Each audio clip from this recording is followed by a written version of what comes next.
days, when you think of Middle Abbey Street, you probably think of the Academy or the Twisted Pepper, or maybe trying to dodge the Lewis.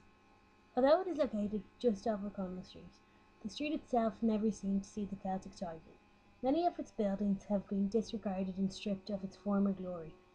However, there was a time when Middle Abbey Street housed one of Dublin's treasures, the Adelphi Cinema. The Adelphi Cinema opened in January 1939 and it was a 2,300-seated venue. After the Theatre Royal closed in 1962, the Adelphi became the preferred location for touring pop shows. This was facilitated by its association with the ABC chain. Many touring shows used the large cinemas in the chain as venues, as there was a large capacity and a wide stage and changing rooms.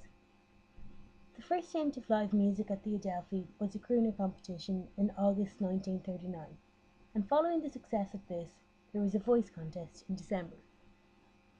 In 1958, the Associated British Cinema Picture Corporation bought controlling interest in the Adelphi. The 60s started on a high for the Adelphi with the celebration of its 21st birthday. It was attended by many politicians, and the mayor presented the manager, Harry Lush, with the £40 cake, which made headlines. In October 1962, Harry Lush announced details of the cinema's experimental venture into variety. English acts would play, and Irish acts may be presented in the future. Helen Shapiro and Eden Kane were announced to appear in November. If attendance was good, there would be 6 of these shows a year. In 1963, Stravinsky and Van Cliburn played Radio Erin's Festival of Music with the Symphony Orchestra. How do you do what you do to me? I wish I knew. If I knew how you do it to me, I'd do it to you. How do you do what you do to me? I am feeling blue. Wish I knew how you do it to me, but I haven't a clue. You give me a feeling in my heart, like an arrow passing through it.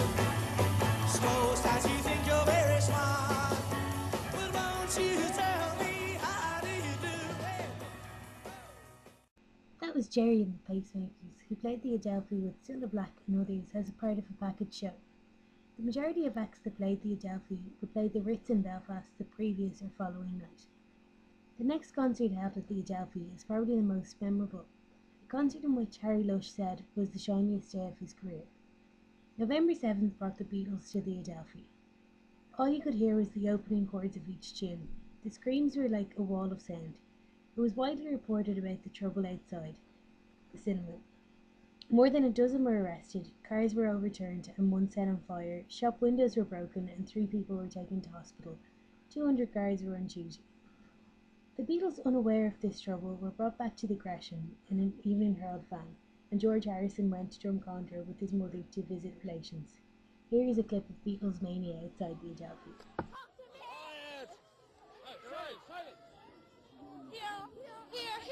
Quiet! For heaven's sake. Listen, what are you doing down here? Like a need to see the Beatles, of course. I know you are, but what particularly The Beatles, about them? they're great. Their hairstyle, their coats, their jackets, their leather jackets, they're fabulous. Yes. They're terrific. The sensation. Sensation. Inside this hall, sorry. Let me hurt you. Please, let me have hysteria with this kind of thing. Hold on. Let me have hysteria. Let me have hysteria. Listen, thank you. What are you doing here? I'm just waiting for Paul McCartney to come. Yeah, well, now, what is it about these fellas that has you down here being tortured? What are you doing here? I think they're marvellous. Well, just a minute. But they're only lads, they're only schoolboys. Oh, they're ugly. They're terrific. Please, go, please.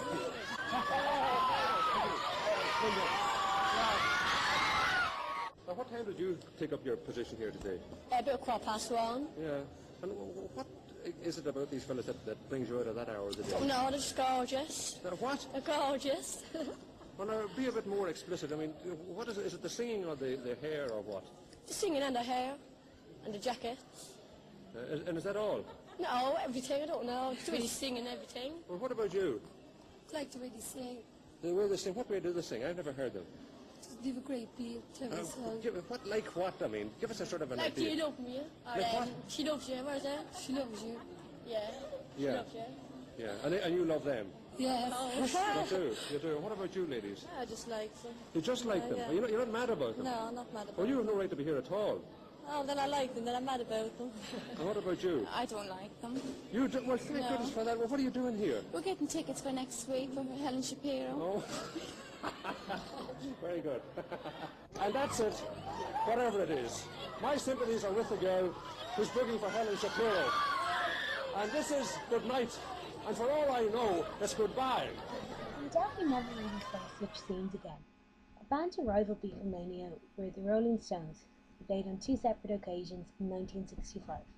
Other acts that played the Adelphi were the Ronettes, Ella Fitzgerald, Cliff Richard, Brenda Lee, Dusty Springfield, Billy Fury, Roy Orbison, Gene Pitney, the Clancy Brothers and Tommy Madden, Marlene Dietrich, Arthur Rubinstein, the Beach Boys, Louis Armstrong, the Dubliners, Fleetwood Mac, Tom Jones, Diana Ross and the Supremes, and the last act I could find that played was Mary Hopkin and Engelbert Humperdinck.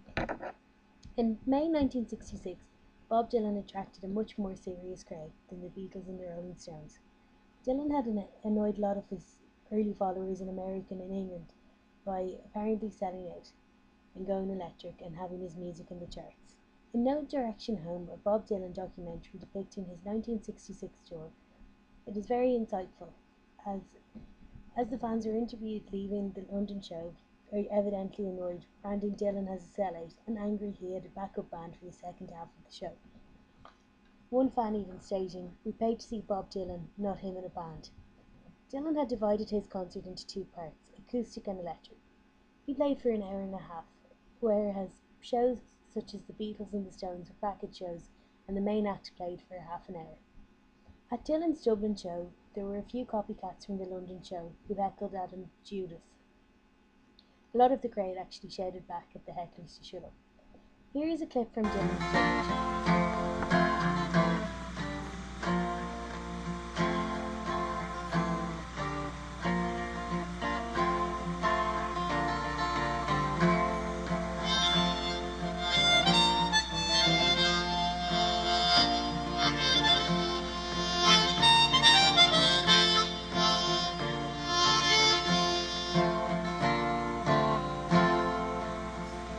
Nobody feels any pain tonight as I stand inside the rain.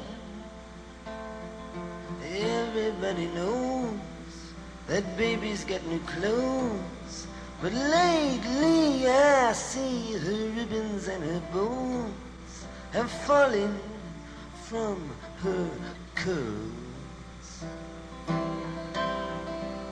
She takes just like a woman. Yes, she does. She makes love like a woman. Yes, she does. She aches just like a woman. But she breaks just like a little girl. All that remains of the Adelphi is the facade. Cars drive in and out of every day to the Ernest car park. The facade was badly extended upwards to mask the expansion of the building. This is obvious to all, as the stone has failed to bed. I asked historian Pat Murphy what his thoughts were on the destruction of the Adelphi. Blizzard Close, personally I regret the passing of the old movie faces like the Adelphi, but in reality the proliferation of other entertainment options meant that they had simply passed their sell-by date in terms of economic functionality. I would agree with this statement. Although I cannot remember the Adelphi myself, it would be wonderful to be able to walk around Dublin and see the architecture which once lined the city, rather than just office blocks and car parks. They paved paradise, put up a parking lot.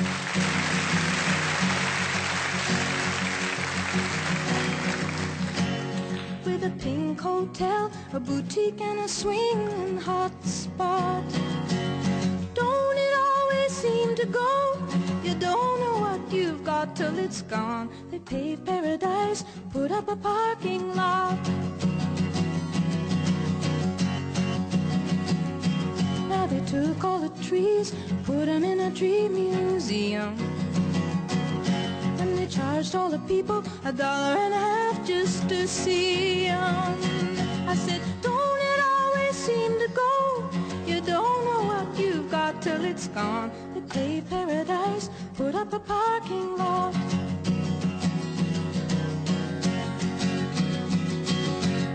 Hey, farmer, farmer, put away that DDT now. Give me spots on my apples, believe me, the birds and the bees. Don't it always seem to go? You don't know what you've got till it's gone. They paved paradise, put up a parking lot.